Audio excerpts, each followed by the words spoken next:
Halo Bu Feni, saya Flexen Triko absen 19 dari 10 IPS 1 akan memulai presentasi mengenai penulisan laporan penelitian sosial. Oke, yang pertama, hakikat penulisan laporan. Tahap akhir dari suatu kegiatan penelitian adalah menulis atau menyusun laporan penelitian.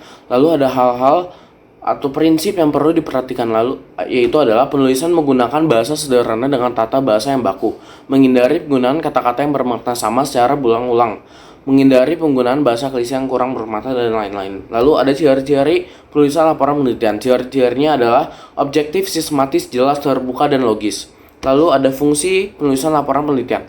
Penulisan laporan penelitian dari berbagai masalah sosial yang terjadi di masyarakat karena adanya perbedaan antara yang seharusnya dengan kenyataan yang terjadi atau yang ada dapat digunakan untuk hal berikut ini: keperluan studi akademis, perkembangan ilmu pengetahuan, dan keperluan publikasi ilmiah. Lalu yang keempat adalah format penulisan laporan penelitian. Format ini adalah yang standarnya sudah ditetapkan, yaitu bagian isi, bagian awal, bagian isi, dan bagian akhir. Lalu ada petunjuk penulisan.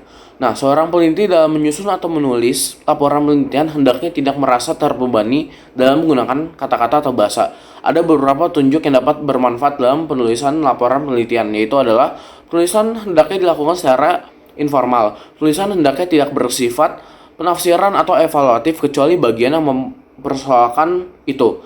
Lalu yang ketiga, penulisan hendaknya menyadari jangan sampai terlalu banyak data yang dimasukkan dan lain-lainnya. Lalu yang terakhir adalah penelaahan laporan penelitian.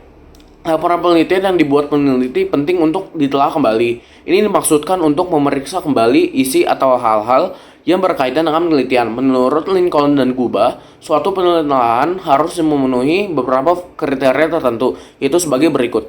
Apakah uraian tentang lokasi telah benar-benar menggambarkan keadaan sebenarnya? Kedua, apakah ada kekeliruan mengungkapkan fakta atau interpretasi? Ketiga, apakah ada data atau informasi penting yang dibuang dan lain-lain? Sekian dari saya, maaf jika ada yang salah. Terima kasih.